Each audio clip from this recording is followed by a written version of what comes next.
my committee and brilliant working team, Marg, Sue, Alan, Julie, Rick, Pam, Stephen, Frank and Peter.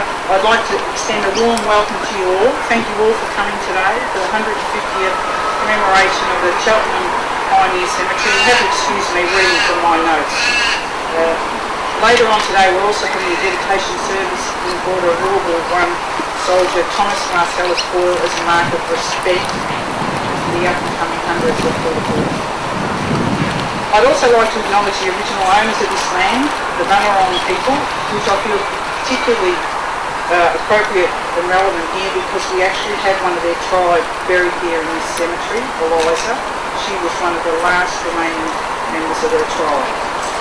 I'd also like to take this opportunity to give special thanks to all the people who've been so generous with their time and efforts and assisted in so many ways to make this event noteworthy and to actually happen.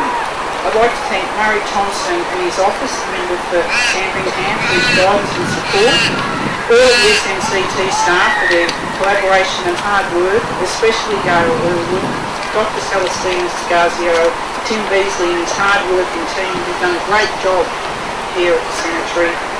The principal of the Cheltenham Primary School, Margaret McIntosh, and all of these students that are here today. It's fantastic of them all to come. It's 4-0 day at school today.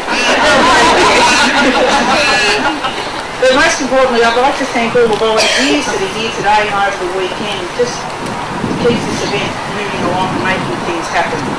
I'd like to thank Lois and Elizabeth from the Brighton Sanatorium. I think I said crematoriums there. My fellow community members who've all worked hard, members of the Friends group that have just helped everyone with their research, and finally my husband, who has patiently tolerated this being part of our lives for the last 6 or 8 months. Now I'd like to ask you all to stand. We're going to do the Children's National Anthem.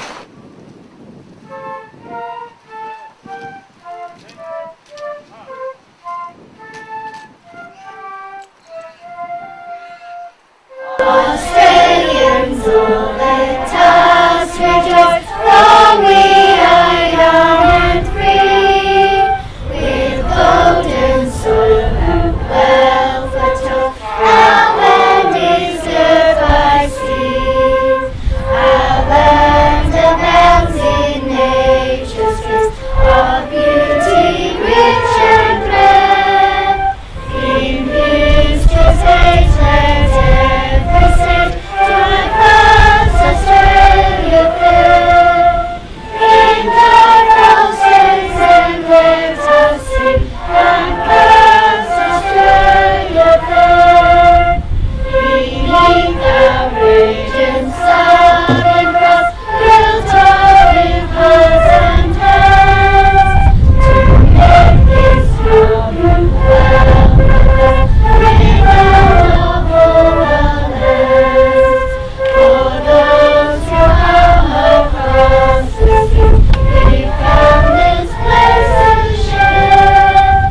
Preparing let us all come back to my house, Australia fair. In diverse strains and let us sing, and pass Australia fair.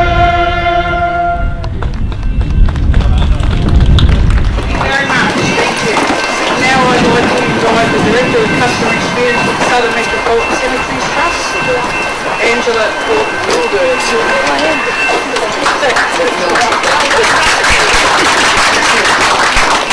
Thank you, Rosemary.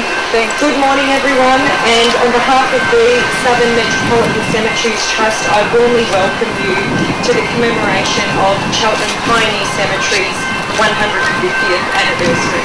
Thank you for braving this weather with us.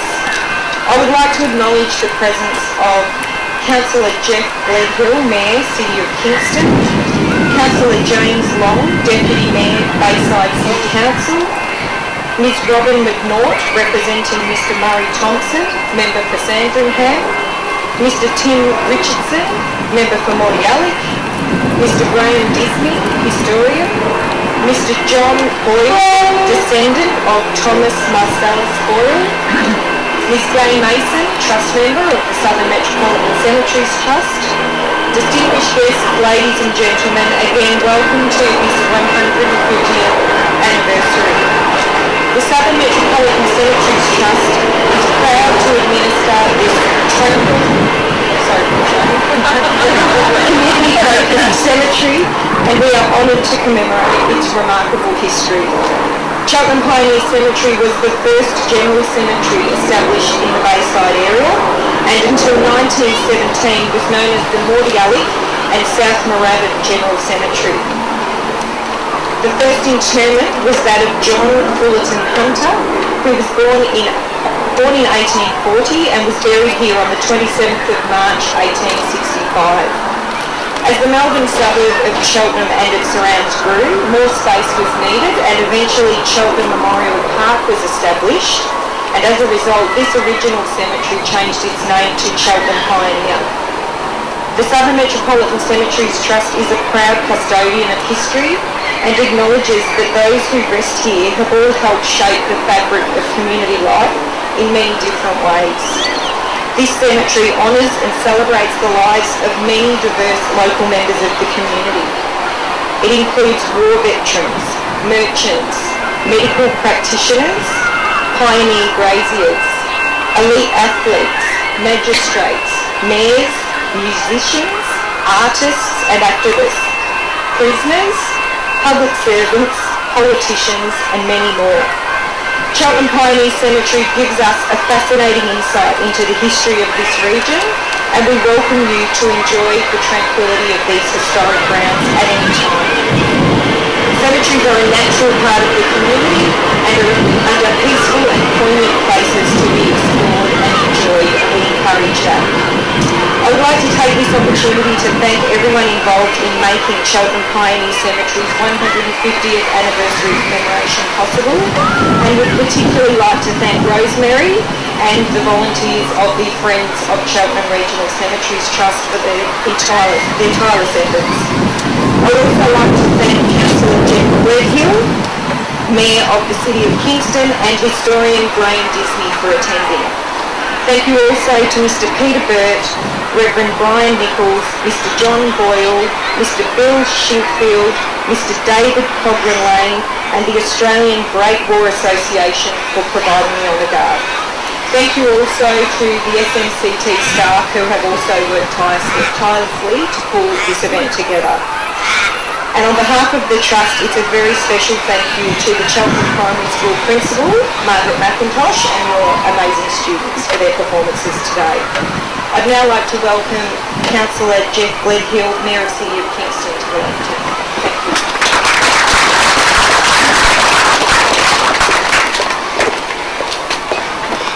Thanks, Angela. Welcome to everybody. A couple of people, I know there's been some relatives, but certainly acknowledge the member from Mordialloc, Gordon McNaught, Representative Murray, Graham Disney, Rosemary Reddick and Angela, for all the work. But I know there's many other people. A couple of them I bumped into, one of them saw, I'm not sure where they've gone, but volunteers who do so much work in what is such an important place. And I just want to touch on a couple of things. In looking at the history of the cemetery, it was, as I understand it, created primarily out of necessity, given where Cheltenham was in the scheme of things. And I believe there were cemeteries developed at Carlton, Brighton, and places, St Kilda, places more central to the city of Melbourne. But obviously, it's one of those things that is a necessity of any community, and given Cheltenham's distance from such locations and the difficulty that it would entail in getting there, this was created. So out of necessity, and probably I imagine at the time a very functional part of the young community around here, this was created. But when you take it 150 years forwards, it just provides such a treasure trove of what is the history of the area. And I think its isolation at that time assists in that it provides such a snapshot of what was here. You go to the larger cemeteries, it is interesting to look around and look at the different memorials and you see, snapshots of different periods of history and activities and some good, some not so good, but here you see what made up the local community, and I think that's what really adds to this district. And I've a couple of times had a look through here myself, and it's just fascinating where you see the connection of family names and just the general history of the area. As a council, we're delighted to play what's a relatively small part in what happens here and what's done in again. In Kingston, I say this, I think every time I get up and speak in front of a group of people, if it wasn't for the volunteers, whatever it is we're standing in front of and whatever it is we're recognising, simply wouldn't happen. So again, my thanks goes to those volunteers, and I know that at every level of government, that's a common thing. If it wasn't for the volunteers, and we're really lucky that I think in Kingston, in Victoria and in Australia, we had that inbuilt notion that volunteering in some way, shape or form is just part of what you do. Doesn't matter what you do, as long as you do something. Now I know that we touched on the original burial, and I think we're going to commemorate that later on, but I also want to touch on another significant aspect of this year, and that's the commemoration of the centenary of Anzac. And I think the 150 and 100 fallen is a fortunate synergy. I think we're going to visit the restoration of the World War I grave, Thomas Boyle. There's a number of significant events going to take place in Kingston that recognise that centenary. The memorial behind the Cheltenham RSL at Kingston Heath, the refurbishment of that. There's been a number of sites that have been refurbished over the last few years with a view to 2015, because obviously they can't all happen at once. So Parkdale, Mentone, Dingley, Edithvale, just to name a few. And I think it's only right and proper that we who are here 100 years after that tragic event do everything we can to commemorate that event, whether it's attending an Anzac Day ceremony, whether we haven't done that before. They're great events anyway. I think this year is going to be even more significant. As a community and as a local government and as a state government and federal government, the least we can do is to ensure that those memorials are in the best possible condition and really reflect the sacrifice that those young Australian men and women made and have made in subsequent battles and subsequent wars over the ensuing 100 years. So I just wanted to close on that. I also wanted to comment on Phil O'Dale. It's very successful, and they can sing as well, which is fantastic, as well as accompanied here by the musicians. It's really nice stuff. Look, thanks for having me here. It's a wonderful event.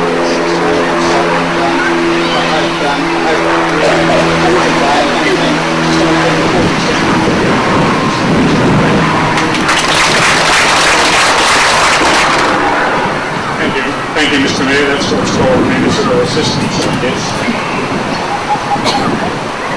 Before I start, I would just like to pass on an apology from Felicity Federico. Felicity contacted me yesterday and she has assured me that she would have loved to have been here. She would be wearing two hats, one as the Mayor of Bayside, but she's also a member of the Cemetery Trust. She was very disappointed that she's away in South Australia. However, Bayside is represented, as you heard, by our Deputy Mayor, Councillor James Long. How fortunate we are to have this wonderful piece of our heritage so beautifully maintained by the trustees, so loved and cared for by the friends, and so readily accessible by us all.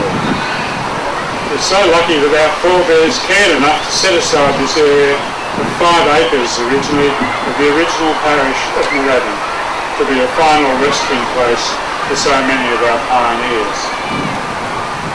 Farmers and market gardeners and families like the LePages and the Marriotts are here, as are many notable people from all walks of life. Artists like Clarence Beckett and John Mather, both were represented on our coastal art trail. Politicians like Sir Edgar Tanner and Sir William Fry, who's remembered by the William Fry Reserve. John Booker, the very last of Henry Denby's working immigrants. As you heard, two Indigenous people, 15-year-old Tiger, who came from a tribe in Queensland, but Eliza Dunbar of the Boomerangs Narak Willam people. Eliza and her husband Jimmy were the last Indigenous people to live in the reserve at Mordialloc, and she is buried here. Jimmy is buried in the Melbourne General Cemetery. He was taken by horse ambulance to the Alfred Hospital and died there. And for a long time his dogs used to be hanging around the front of the Alfred Hospital waiting for him to come out, which he never did. But there are soldiers and sportsmen and women and much-loved comedians, Lucky Grills and Mary Hardy are here. There are people from both sides of the spectrum, members of the underworld, who I won't mention in case any family are here, and members of the clergy, including the Mother Foundress and several nuns of the Community of the Holy Name in Catherine Street. There are people from the ordinary to the extraordinary, and they lie here side by side. May they continue to rest in peace. I first came here in 1995 to conduct the funeral of the mother of a friend. I've conducted a large number of funerals, but this one was special because the lady, Mrs. Coram, was born in 1892 when she was 103 years old when she died. This was the oldest person that I had at that time performed the burial rites for, after 108 years. And I felt it was very fitting that she was being placed to rest in the Pioneer Cemetery. The Corans had extensive land with horses in Wickham Road, opposite the little white church that's on your left as you cross the highway and go up the hill. Mrs. Coram could remember, as a young girl, her mother taking her by the hand down the hill to what she called Point Nepean Road to see the large body of men who'd marched from the peninsula heading to Melbourne to volunteer for the Boer War. I felt very privileged to be associated with someone who'd been part of our nation's history, even if it was only in a very, very small way. I next came here in my role as Mayor of Bayside. In the 1990s, Shirley Joy, who's here today with David, a member of our Sandringham District Historical Society, asked me if I could tell her where the Balmoral Cemetery was. She was doing research about her grandmother, Anne Addicoat, who'd come to the Port Phillip District in 1841 and was listed as buried at Balmoris in 1863. Of course, I didn't know. I'd never heard of a Balmoris Cemetery. But Shirley is both a keen historian and a tenacious researcher. And she found, after a very long search, in the archives of the Uniting Church, a handwritten gift of deed of land in Dolphin Road to the Methodist Church by Stephen Charman in 1855. This land is now on the corner of Bickford Court and has 7 houses on it. The original Methodist Church building had been sold and moved in 1893, and the associated cemetery remained and behind on the land. The land was used for cattle grazing, and later as the winter quarters for the animals at Perry Brothers Circus. There was even talk of the death and burial of an elephant. I once lost an argument about a lion. It cost me 2 shillings, 20 cents, which was a lot of money in those days.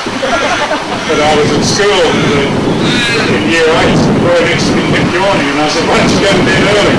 And he said, I did go to bed early. The lion kept waking me up all night. I said, oh, he said, I wasn't dreaming, we've got lions over our back fence. I said, in Black Rocky. He said, I'll bet you. Like a sucker, I bet 2 shillings. After a short ride up Dolphin Road, I was shown not 1 but 3 lions, because berries had their animals there for the winter quarters. In 1954, this land was subdivided and sold on the understanding that all those buried there had been moved here to Cheltenham Pioneer Cemetery. But Shirley found out that this was not completely correct, especially those buried between 1855 and 1865 had been left behind.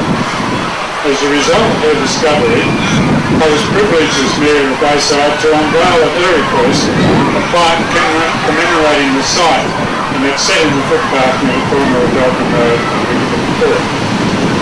Shirley continued her research, and believe it or not, she eventually identified all of those who were originally interred in the Commemoration Cemetery, and as a result, I was invited back to here, again as Mayor, to unveil a large bronze plaque which is on a great big rock just inside the gate behind you. It's worth having a look at. And you'll see the work that Shirley did with an extraordinary number of people who are unrecorded, and now they're there for everyone to see. Her aim was that they should be acknowledged and never forgotten. In fact, her resolution I read was, and I quote, "Their existence should never be denied or ignored." So thank you, Shirley. I know you're here today. I can't see you, but thank you for all you did.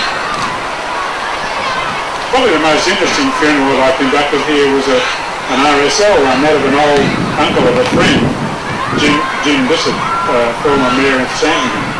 His uncle Ray Bissett ran a woodyard in Bay Road, Sandringham for many years. There was much love and everyone knew him, and they all called him Uncle Ray or just simply Uncle. He requested to be buried here in this cemetery in the grave with his parents. But when it was found by the family to be fully occupied, they had him cremated and asked me to commit the ashes to the grave. When I arrived here early for the funeral, a staff member told me that there was a problem. They'd moved the top of the grave back a little to receive the ashes, but a large swarm of bees had settled on a nearby grave. I went to the grave, which is over beside the fence at Cheltenham Park, and I was very conscious of this large swarm of bees, the biggest I'd ever seen, all over the top of one grave and all over one end. And I was very conscious that I was standing in the bright sun in my white cassock, and I was holding a shiny brass urn. When the family arrived, it was only a small group of about 10, we decided to wait a while, but the bees stayed on. I took them on a little mini tour of the cemetery here, and we discussed a few interesting headstones, and finally we got tired of waiting, and I asked Uncle's nephew, "Jim, did Uncle ever have bees?" And he said, yes, he did at the woodyard. So I went over to the edge of the hill there, near where the grave is that we're going to unveil shortly, and I called out, "All right, Uncle, you've had your fun, tell them to go." And as I walked down with the family behind me, would you believe the swarm rose? To our great relief, it flew off into the park. I was able to conduct the service with one eye on the book and one eye on the park. I also made sure that the flag stayed over Uncle's shiny brass urn. This is a wonderful occasion, and I feel very honoured to be invited to share in the commemoration of the 150th anniversary of this very, very special part of our heritage. Thank you. Thank you, Graham, for that fascinating speech and many insights. We would now like to move to the official unveiling of the two plaques which will rest in place here at Cheltenham Pioneer.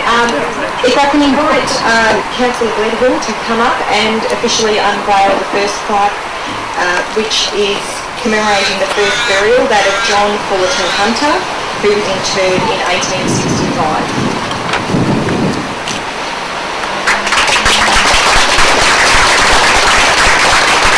Ladies and gentlemen, it's now my great pleasure to present the Cheltenham Pioneer Cemetery Notable Interment sign, which is actually behind you and covered up, but it will be unveiled shortly. That has been produced along with an accompanying information brochure. Once unveiled, you'll notice that the map indicates the grave locations of 44 notable interments, and together with the brochure, they detail the role each of those people have played within the community. Notable interments include people from all walks of life, some of whom have been mentioned already, and include Eliza from the Bunurong tribe and Tiger, an Aborigine from Queensland, who were both interred in 1887. It also includes Dr. Vera Scantlebury Brown, a medical practitioner and paediatrician who was interred in 1946, and Ernest William Copeland, for whom the Collingwood Football Club's Best and Fairest Trophy is named, and who was interred in 1947. The information brochure, which is titled The Who's Who of Cheltenham Pioneer Cemetery, also outlines the history of how and why the cemetery has changed and evolved over its 150 years. These resources together provide meaningful insights into the rich history of this cemetery and will both be invaluable resources both now and into the future. They've come together as a result of intensive and painstaking work by the Friends of Cheltenham Regional Cemeteries and also the Southern Metropolitan Cemeteries Trust historian, Dr. Celestina Sagazio. And I thank all of those people for their hard work and commitment to the project. As mentioned earlier, the Southern Metropolitan Cemeteries Trust is a proud custodian of history and of its role as the administrator of this most historically significant community cemetery. I would like to invite both Celestina Sagazio and Rosemary to join with me in unveiling the notable interment sign.